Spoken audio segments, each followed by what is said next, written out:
Not all carbon offsets are created equally. There's different levels of quality in these offsets. And one of the things that you will see is that industrial type offsets are getting a lot of attention in the marketplace. And you ask why? It's really simple.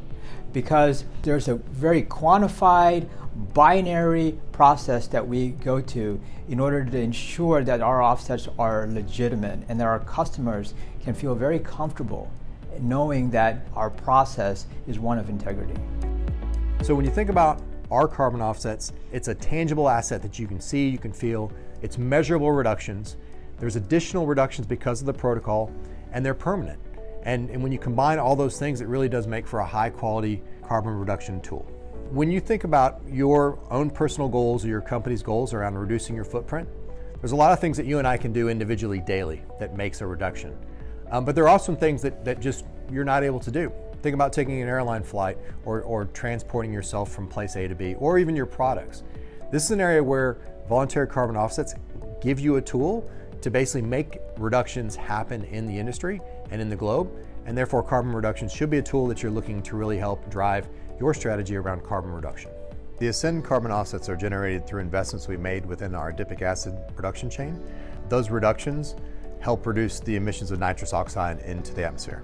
Nitrous oxide is a very powerful greenhouse gas with a carbon footprint approximately 265 times that of traditional CO2.